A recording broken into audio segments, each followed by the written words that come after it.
Bon, si M est fixé, bon, c'est un nouvel énoncé hein, qu'on va résoudre ensemble. Bon, je veux dire, si M est fixé, et bien sur K, bon, c'est bien, c'est évident, hein, K est compris entre 0 et M, puisque c'est CKM. K est toujours compris entre 0 et M, hein, ça c'est d'office pour les combinaisons. On demande quel est le plus grand des CKM. Bon, quel est le plus grand des CKM? Bon, on va voir ça tout de suite. Le plus grand des CKM, on va d'abord faire un triangle de Pascal, bien sûr, avant de voir quels sont ceux qui peuvent être les plus grands, et ensuite on va faire une démonstration concernant, je veux dire, ceci. Donc on a le triangle de Pascal, on a les cas qui sont comme ceci, c'est un tableau à double entrée, c'est un tableau à double entrée, bien sûr qui va représenter un triangle, parce que comme K est compris entre 0 et M, mais fatalement on aura un triangle, hein, voilà. Et là on a le M, on a 0, 1, 2, 3, 4, 5, 6, etc. Bon, le but c'est pas de faire 50 000 voilà, calculs, mais c'est tout simplement de voir que bon, est-ce que je peux rentrer ces 0, 0? Oui, le 0, 0 il est possible, parce que bon, entre 0 et 0, K est compris entre 0 et 0. Voilà. Bon, là je peux le mettre, il est plus petit que celui-là, c'est 0, 1, ça fait 1. Lui il est plus petit que 2, je peux le mettre, ça fait 1. C'est 0,2, c'est 0,3, c'est 0,4, c'est 0,5, fait toujours 1. On sait bien que C0M est égal à M factoriel sur 0 factoriel, M moins 0 factoriel, ce qui fait M factoriel sur M factoriel sur 0 factoriel. Et ça fait 0 factoriel valant 1, M factoriel sur M factoriel valant 1, ce qui fait que 0M fait toujours 1. Bon, ça on le sait bien. Bon, maintenant, si K vaut 1, est-ce que je peux mettre 1 pour 0, je ne peux pas, il n'y a pas de valeur, hein, parce que là je deviens plus grand que celui-ci, K est plus grand que M, or K doit être plus petit que M, mais pour 1, je peux. Bon. Là, c'est 1, c'est 1, c'est 1, 2, c'est 2, c'est 1, 3, c'est 3, c'est 1, 4, c'est 4, c'est 1, 5, c'est 5, c'est 1, 6, c'est 6. Bon, et C1M vaut toujours M. Pourquoi? Parce qu'on a M factoriel sur M-1 factoriel fois 1 factoriel. Or, M factoriel sur M-1 factoriel, ben, c'est, on va dire, si j'ai 1 fois 2 fois 3 fois jusque M qui représente la factorielle de M, voilà. Et avant ça, il y a M-1, hein. M-1 fois M. Si je divise par M-1 factoriel qui est ici, ben, je vais retrouver la valeur de M. Je vais me retrouver avec M. Donc C1, C11, c'est 1, C12, c'est 2, C13, c'est 3, C14, c'est 4, etc. Bon, maintenant, si K vaut 2, ben, K vaut 2, pour 1, je ne peux pas, mais je peux le mettre pour 2. Donc, vous voyez qu'on va obtenir un triangle.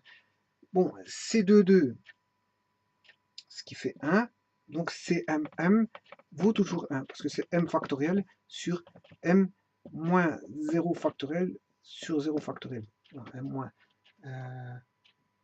puisque 0 factoriel proviendrait de M moins M. M moins M. M moins M factoriel fois M factoriel. Et M moins M factoriel, ça fait 0 factoriel. 0 factoriel, ce qui fait 1. Et il reste M factoriel fois, sur M factoriel, ce qui fait 1. Donc, ici, j'aurai une valeur, là, deux valeurs, là, 3. Pour 3, j'en aurai 4, hein, puisque j'aurai 2 plus 1, ce qui fait 3. Et là, j'aurai 1. Ensuite, 3 plus 3, on sait bien que j'ai développé une formule auparavant, au niveau des démonstrations, que CKM est égal à, tout d'abord, on a ce qu'on appelle les complémentaires. C'est M-K M. Voilà. Donc, ça veut dire que si je prends C02 vaudra C22. C25 vaudra C35. Pourquoi? Parce que la somme fait 5. La somme fait M. Dès que la somme fait M, ben, je veux dire, les deux valeurs sont égales. Elles sont ce qu'on appelle complémentaires, répond à la formule ici. Bon, maintenant, il faut savoir aussi que dans le triangle de Pascal, c'est Km peut être obtenu par, bien sûr, le M-1, une somme de deux valeurs M-1. On aura le Km-1, K, ce qui fait le charme du triangle de Pascal et des valeurs trouvées en faisant 2 plus 1, ça fait 3, 3 plus 3, ça fait 6, 4 plus 6, 10, 5 plus 10, 15, voilà, 3 plus 1, 4, 6 plus 4, 10, 10 plus 10, 20, 3 plus 1, ouais, 4. Et là, on voit bien qu'on a une valeur, deux valeurs, trois valeurs, quatre valeurs. Là, on doit en avoir 5. Donc ici, il manque le 1. Voilà. Il manque le 1. Là, je dois avoir 6 valeurs. Donc là, on aura une symétrie qui est 5 et 1. Là, on aura 15, 15 plus 5, 15. 5 plus 1, 6. 5 plus 1, 6. Et là, on aura 1. Et donc, il y aura toute une panoplie de 1 qui vont venir ici. Voilà. Et toute une panoplie de 1 qui vont venir ici. Voilà. Et donc, et ici, on peut remarquer les valeurs 1, 2, 3, 4. Et on aura un triangle. Pourquoi un triangle? Parce que ici, on a une valeur. Là, on en a 2. Là, on en a 3. Et ainsi de suite. Et donc, ça s'agrandit de manière triangulaire. On a à chaque fois une valeur en plus. Hein, si vous mettez un carré, puis j'en mets 2, puis j'en mets 3, puis j'en mets 4, puis j'en mets 5. Mais vous comprendrez qu'ici, j'aurai un triangle. Hein. Ça doit faire j'aurai un triangle. Mais c'est ce qui se passe ici. C'est pour ça que j'ai un triangle. Bon, enfin bref. Ici, qu'est-ce qu'on a encore je veux dire de visible assez remarquable, c'est qu'on a 1, 2, 3, 4, 5, 6. 1 pour 1, j'ai 1 pour 2, j'ai 2. Donc les C1M vaut M. Bon, 1, 1, 2, 2, voilà. Donc si je fais ça au propre, parce que ça c'est de manière, je veux dire, pas très brouillonne, si je fais ça au propre, bon, j'ai donc un tableau à double entrée, C, K, M, et donc j'aurai 0, 1, 2, 3, 4, 5, je vais aller jusque 5. Et je vais avoir, bien sûr, 0, 1, 2, 3, 4, 5. C'est 0, 0, on vient de le voir, qui fait 1. Là, on avait tous des 1. Là, on avait C11 qui valait 1, C22 qui valait 1, C33 qui valait 1, C44 qui valait 1, C55 qui valait 1. On avait un triangle, j'ai expliqué. Ici, on avait les valeurs remarquables C11, C12 vaut 2, 3, 4, 5 et ainsi de suite. Et là, on a la somme. Bon, on a 3, là, 3 plus 3, 6, 3 plus 1, 4, 10, 10, 5. Voilà. Voilà. Ça, ce sont les CKM. Hein. CKM avec K compris entre 0 et M. Voilà. Alors, on demande quelle est la valeur la plus grande. Bon, ici, si je prends, bien sûr, celui-ci, il n'y a qu'une seule valeur. Sa seule valeur la plus grande, c'est elle-même. Bon, là, il y a deux valeurs. Deux valeurs. Bon, quelle est la valeur la plus grande? Elles sont les mêmes, donc elles sont complémentaires, elles sont les mêmes. Il n'y a pas de valeur plus grande, c'est le même. Parce que je compare par rapport à rien, donc je ne sais pas dire qu'elle est plus grande. C'est sa propre valeur. Sa plus grande valeur est sa propre valeur, parce qu'elle est comparable en aucune valeur avec une autre valeur. Elle n'est comparable avec aucune autre valeur, donc fatalement, sa plus grande valeur, c'est elle-même. Il n'y a pas d'autre valeur. Par contre, ici, il y a deux valeurs, qui est 1, 1 et 2. La plus grande valeur max, elle est là. Ici, il y a 4 valeurs, dont 2 sont complémentaires. Les deux valeurs qui sont, je veux dire, les plus grandes sont là. Elles sont les mêmes. Là, la plus grande valeur, elle est là. Ici, les plus grandes valeurs sont là. Bon. Parfois, les plus grandes valeurs sont... Bon, quand elles sont impaires, vous voyez qu'il y a chaque fois deux grandes valeurs. Hein? Quand on a une valeur impaire de M, on a chaque fois deux grandes valeurs. Mais si on a un nombre pair M, on n'a qu'une seule valeur. Une seule valeur. Bon, alors ici, je vais justement démontrer ça. comment je peux démontrer ça? Eh bien, je vais tester quand est-ce que c'est plus grand, bien sûr, en comparant quoi? Le précédent du suivant, le prédécesseur du, euh,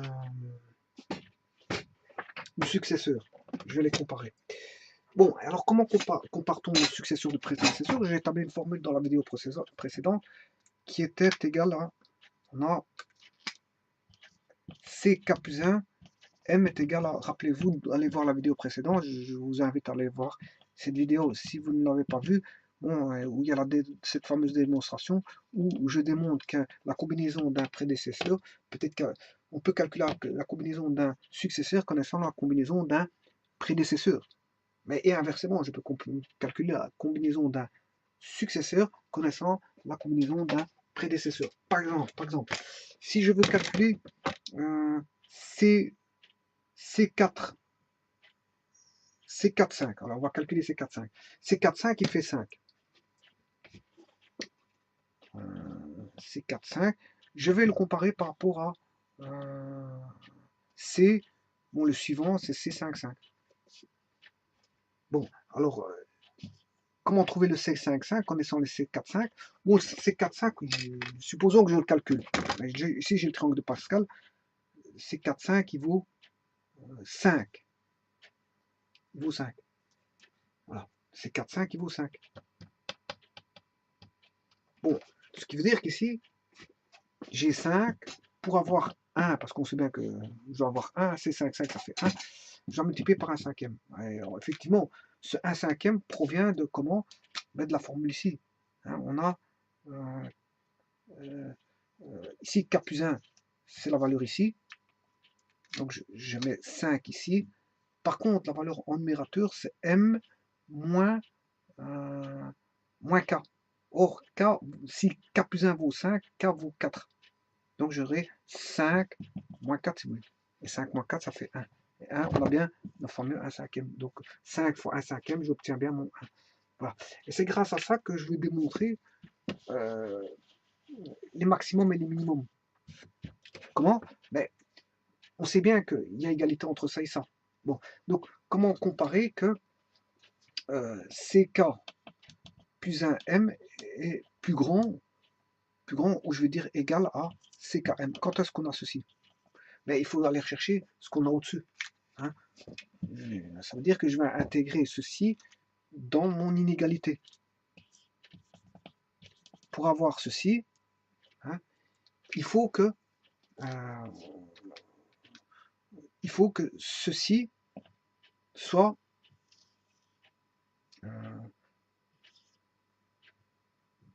plus grand ou égal à 1 si vous voulez.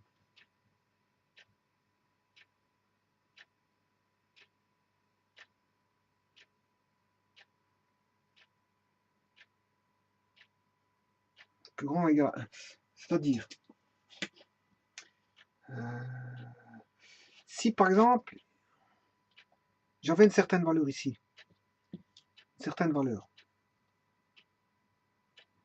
si je multiplie par une fraction, comme on vient de voir maintenant, un cinquième va réduire ceci. Donc fatalement, je sais bien que le nombre suivant sera plus petit. Rappelez-vous qu'ici, on a une tendance ici, aussi pour les premières elles sont exceptionnelles, mais ici, on monte et puis on descend. Là, on monte, là on stagne, on descend. Là, on monte, on descend, on descend. On monte, on stagne, on descend, on descend. Voilà. Et quand est-ce que, je veux dire, on va dire que le nombre suivant est plus grand, le nombre suivant est plus grand, mais c'est quand, si je compare par rapport au précédent, le rapport vaut un rapport plus grand que ou égal à 1. Plus grand que 1 ou égal à 1. S'il est égal à 1, ça veut dire qu'il est égal. Comme par exemple ici, il va être égal à 1. Ils vont être égaux. 10, 10, 3, 3, 1, 1. Voilà. Donc, mais il sera plus grand. Je pourrais dire que lui, il sera plus grand que celui-là. Parce qu'il a un rapport. Enfin, attention que je compare le successeur par rapport au prédécesseur. Je dirais que lui sera plus grand que lui. Lui sera plus grand que lui. Si le rapport CKM fois un rapport au-delà de 1 ou égal à 1, si j'ai un rapport plus grand que 1 ou égal à 1. 10 fois un rapport plus grand ou égal à 1, ça veut dire que le CK M plus 1 sera plus grand que le CKM. Maintenant, il peut être égal. Je peux comparer ces deux-ci en disant qu'ils sont égaux, il n'y a pas de problème. Donc c'est pour ça que je prends l'égalité qui va avec ici. Il peut être soit plus grand ou égal. 10 est plus grand que 5 et 10 est égal à 10. Voilà.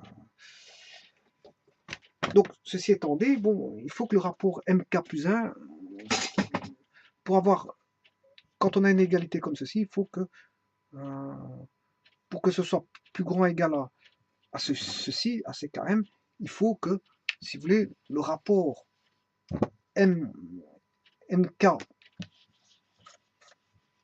rapport ici, M-K sur K plus 1, doit être plus grand et j'accepte égal à 1, comme ça, bon, si j'ai 10, 10, 5, 5, ça arrive quand c'est impair, il y a deux valeurs égales, bon, je peux dire que c'est, j'accepte l'égalité, ça sera égal à 1, donc ça veut dire qu'on a deux valeurs identiques, donc voilà, on a M-K, K plus 1, plus grand ou égal à 1. Ça veut dire quoi? Ça veut dire que on a M-K plus grand ou égal à K plus 1, ça veut dire que M moins 1 doit être plus grand à égal à K moins K ici, parce que le côté ça fait plus K, M moins 1 plus grand ou égal à 2K.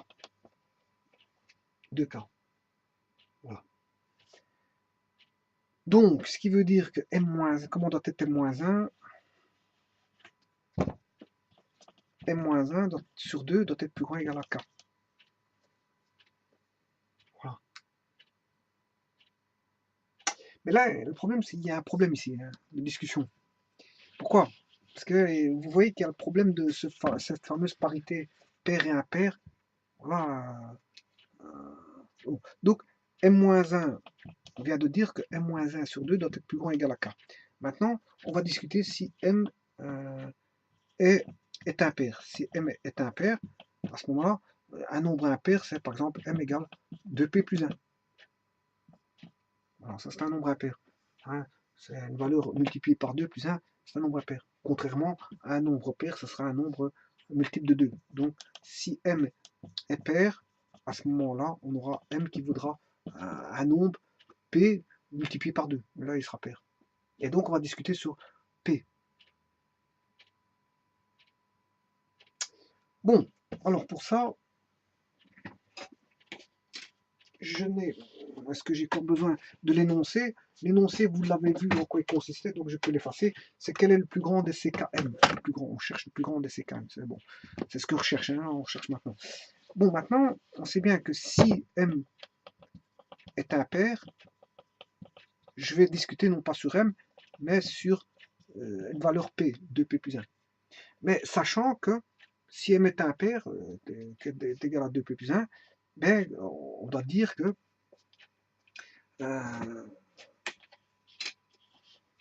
M-1 sur K, M-1 sur 2 doit être plus grand ou égal à K. M-1 sur 2 doit être plus grand ou égal à K. Donc, ce qui veut dire que si je regarde ceci,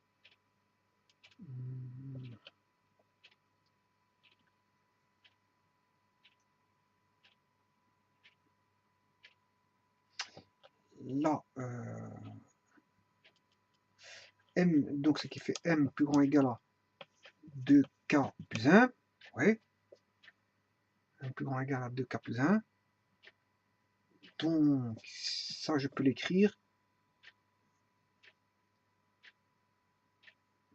M vaut 2P plus 1, M vaut 2P plus 1, mais M est plus grand ou égal à K, à 2K plus 1. Donc ce qui veut dire que 2K plus 1,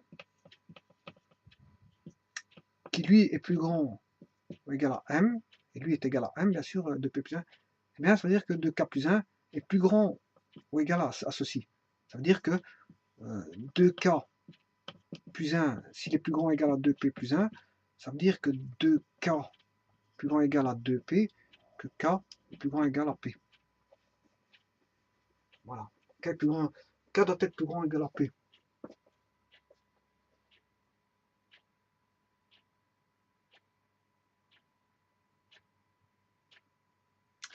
Donc, K doit être plus grand ou égal à P. Donc, on aura quoi?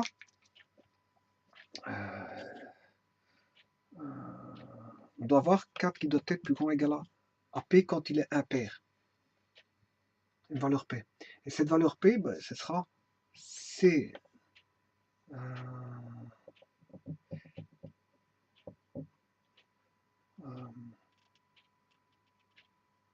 CM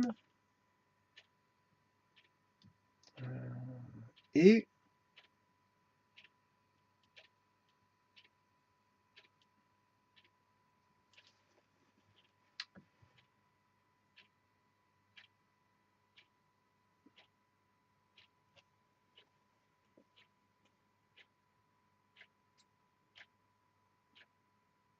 M vaut 2P plus 1. 2P plus 1. Et donc, on aura si K est plus grand que P, mais je peux avoir CP. J'aurai le cas quand P, si vous voulez, P est plus petit ou égal à K.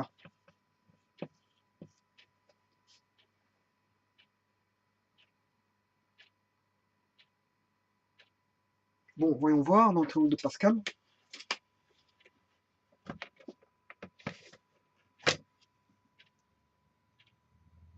Pour les impairs, attention que je parle des impairs. Donc, le K,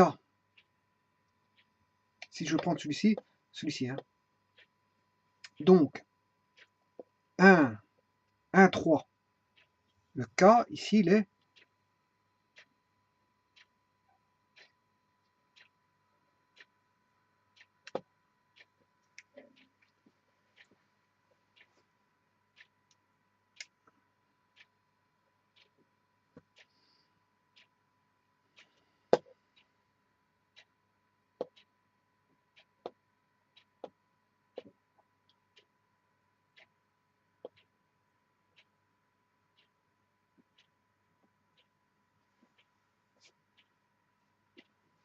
donc 2P plus 1 est impair. Hein. M vaut 2P plus 1. M vaut 2P plus 1. Donc, ce qui veut dire que le M, le P vaudra M-1 sur 2.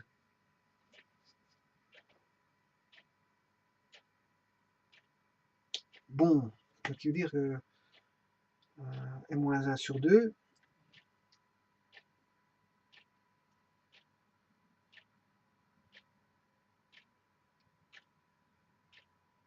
voilà, et K doit être supérieur ou égal à P. À ceci, P. Donc, on va aller rechercher ça. M-1 sur 2. M, si j'ai par exemple celui-ci, je prends celui-ci, le 3, M vaut 3. 3 moins 1, ce qui fait 2.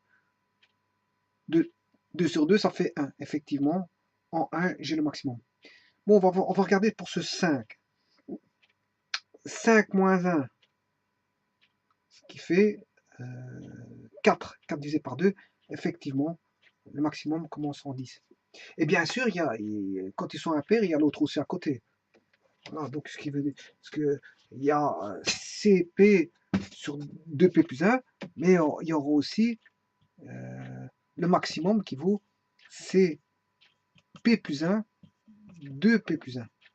Voilà. Il y a aussi celui qui est juste à côté. Ce sont eux qui seront les plus grands. Voilà. Et ça, c'est quand c'est K qui est impair. Donc, comment peut-on trouver le P pour avoir le plus grand? Ben, vous faites -1 sur 2. Ça, là, vous aurez le P. Et alors, vous aurez CP sur 2P plus 1 et CP plus 1 sur 2P plus 1. Et là, ce seront... Parce qu'on en a deux. On en a deux à chaque fois. Voilà. Et ça, si c'est M est impair, hein, on en aura à chaque fois 2. Maintenant, si M est pair, Donc on a la position, hein. Si M est impair,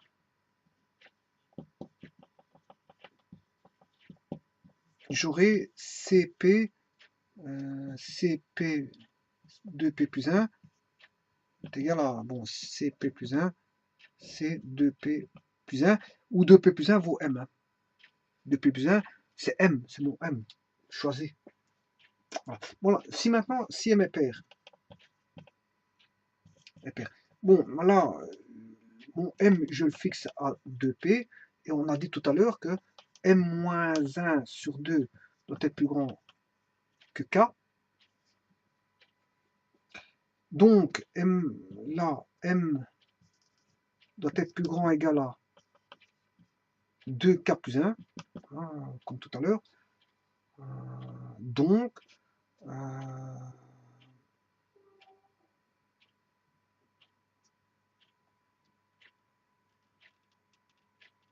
Donc, ici, le M qui doit être plus grand ou égal à 2K plus 1. Comme ici, il est égal à 2P, donc il doit être égal à plus grand ou égal à 2P. 2K plus 1 doit être égal à 2P, parce que M vaut 2P, et comme M doit être plus grand ou égal à 2K plus 1, M, attendez, ici, non, c'est M doit être plus grand que... Non, donc ça veut dire que c'est le contraire. C'est le contraire, parce que M est plus grand que 2P. Si M vaut 2P, et que M doit être plus grand ou égal à 2P, à 2K plus 1, ça veut dire que 2P est plus grand que 2K plus 1. Voilà. Voilà, là on est bon. Alors maintenant, ceci étant dit, on a 2P moins 1 sur 2 doit être plus grand ou égal à K. En d'autres termes, ce qui veut dire ici, je peux réécrire par rapport à P, 2P divisé par 2, ce qui fait P moins 1 demi doit être plus grand ou égal à K. Alors, P moins 1 demi doit être plus grand ou égal à K. Voilà. Donc maintenant, sachant ceci, quel sera le plus grand pour les paires? Ben, le M, il vaut 2P. Voilà. Et P doit être plus grand ou égal à K plus 1,5, bien sûr. Hein. P doit être plus grand que K plus 1,5. Donc c'est CP. Voilà. Aura... Quand est-ce qu'on aura un maximum quand il est pair? Bon, allons voir ça. Je vais prendre un cas de figure ici. Je prends un pair. Hein. Les pairs, ils sont là. Par exemple, ici, j'en ai un. Si je prends un,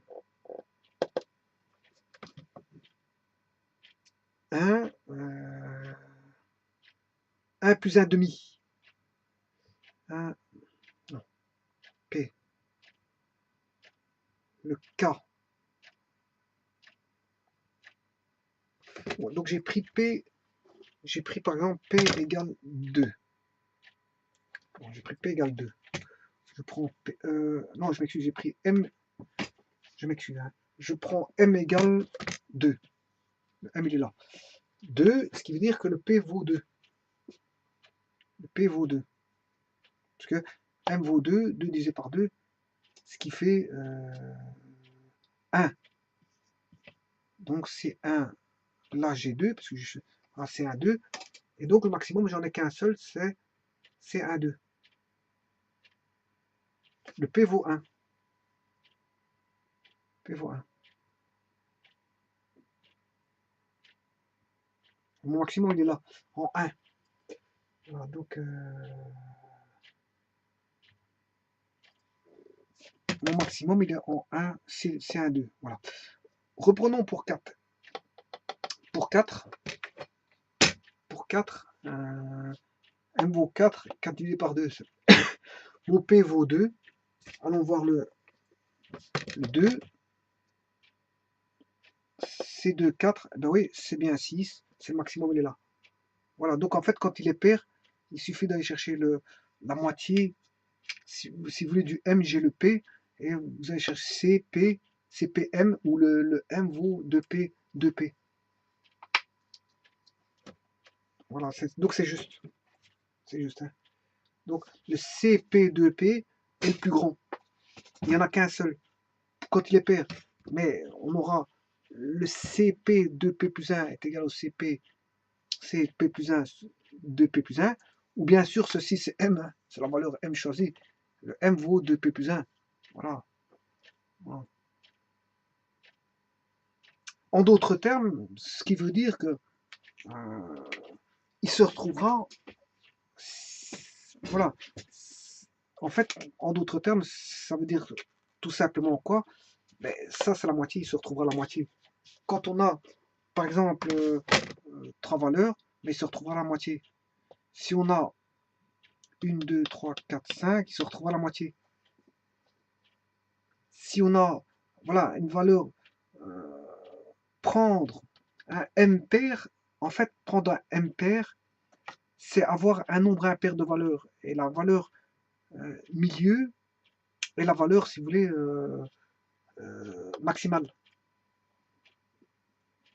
Elle est unique, elle est seule, esselée. Elle est esselée.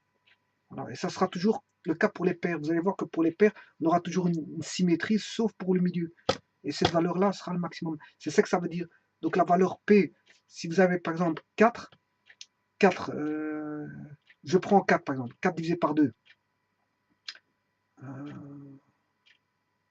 Le M vaut 4, 4 divisé par 2, ce qui fait 2. Donc je vais chercher la valeur CP, pour K je prends 2, et il se retrouvera en 2. Voilà. Par exemple, si je prends, allez, on va prendre C6, 6 ce sera le C3, 6 qui sera le plus grand. Si je prends le C10,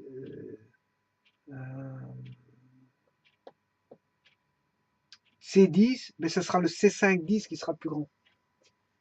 Voilà. Si je prends la valeur M10, M égale 10, ben, la valeur la plus grande, la maximale, sera le C5, 10. Si je prends la valeur 20, qui est paire aussi, M égale 20, ben, la plus grande valeur, ce sera C10, 20. Et ainsi de suite. Donc, chaque fois que je prendrai une valeur paire, la plus grande valeur sera la moitié. Sera la moitié. C'est 40M sera le plus grand au niveau de M égale 40, le plus grand sera situé au milieu et ce sera C20 40 et je peux vous dire qu'il y aura un nombre impair de valeurs. Et ce sera la plus grande. Elle est unique. Si elle est unique, c'est parce qu'en fait, comme c'est symétrique, il y a autant de valeurs à droite qu'à gauche et que voilà, on a autant de valeurs à droite, à gauche, identiques parce qu'en fait, on a affaire à des complémentaires, mais il y en a une seule qui n'est pas égale aux autres, qui n'a pas de complémentaire, ou qui est son propre complémentaire, si vous voulez, c'est celle qui est au milieu. Voilà, donc il y a un nombre de valeurs impaires pour un M. Pour un M pair, j'ai un nombre de valeurs impaires de K, voilà, de K, et que le K milieu, correspondant au milieu du M, c'est-à-dire par exemple si je prends M égale 20, mon K vaudra, si je prends M égale 40, mon K milieu ce sera 20, et C20 40 sera le plus grand. Voilà, ça c'est pour les paires. Mais pour les impairs, ça ne va pas comme ça. En fait, pour les impairs, on a toujours, pour M égale 3 impair ou M égale 1 impair, on aura toujours un nombre de valeurs paires. C'est le contraire, on a un nombre de valeurs paires. Et donc, comme on a un nombre de valeurs paires et qu'on a une symétrie, mais fatalement, vous allez avoir deux valeurs identiques. Des valeurs identiques. Vous allez avoir chaque fois deux valeurs identiques. Voilà. Et quelles sont ces valeurs identiques? Ben, ce seraient celles qui seront situées si vous voulez, en CP, sachant que, bon, bien sûr, M vaut 2P plus 1. Hein, si M, par exemple, vaut 3, M vaut 3, ben, on sait bien que 2P plus 1 vaut 3. Donc, 2P plus 1, 3 moins 1, ce qui fait 2, divisé par 2, ce qui fait 1. Donc, on aura C1, 3 sera le maximum. Et bien sûr, juste son successeur après sera aussi maximum, c'est-à-dire C1, 3 et C2, 3, parce qu'il y en a deux. Bon, par exemple, je vais le faire pour un nombre impair. Alors, on va prendre 51. Où sera le CK 51 le plus grand? Mais je regarde, il est impair. Il est impair. Donc, je fais 51 moins 1, divisé par 2, ce qui fait 50, ce qui fait 25. Donc, le plus grand sera en C 25, 51. Voilà. Bah, il y aura celui-là, mais il y aura le C26, 51, qui est juste celui à côté, en fait.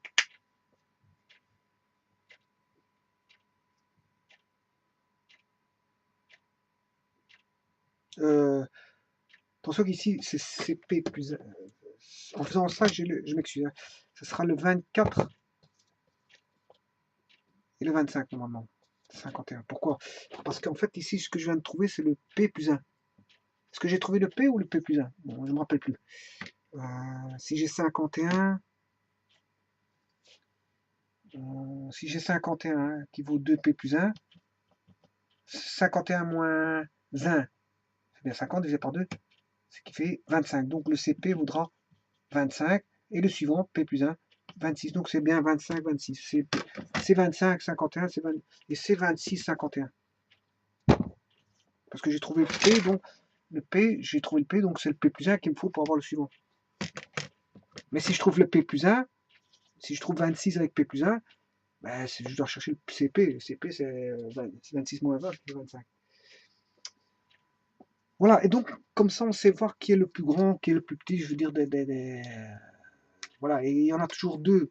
On a un nombre pair de valeurs pour les valeurs M impaires, on a un nombre pair de CKM, une valeur paire de CKM pour des valeurs M impaires, et qu'il y aura toujours deux maximum, puis c'est normal parce qu'il y a une symétrie et que fatalement on aura le plus grand, il y en aura deux, puisque c'est symétrique, fatalement si c'est symétrique, s'il y a un plus grand, il y en a un second.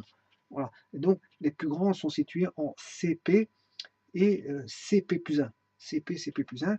Ou comment vous calculez le P? Ben, le P voudra M est égal à 2P plus 1. Hein. Vous calculez le P. Connaissant le M, vous savez connaître le P. Donc vous savez trouver le P. Donc, et le CP, CP M sera le plus grand. Et bien sûr, le CP plus 1, M sera le plus grand. Avec M qui vaut 2P plus 1. M qui vaut 2P plus 1. Bon, et ça, c'est quand il est impair. Puisque quand il est pair, ben, il suffit de faire. Pour les pairs, les M pairs, ben, 0, 2, 4, 6, là, on a un nombre de CKM impair. Hein, voilà. Et le plus grand, c'est celui-là qui sera situé juste au milieu, c'est-à-dire, voilà, si vous prenez un C, voilà, 2P qui vaut M, par exemple, je prends 4, que vaut P, hein, que M vaut 4, que vaut P, ben, il vaut 2, donc le C de 4 sera le plus grand. Vous allez voir le C de 4, il n'y en a qu'un seul, C de 4 vaut 6. Voilà comment on fait pour trouver les plus grands, je veux dire, en discutant, je veux dire.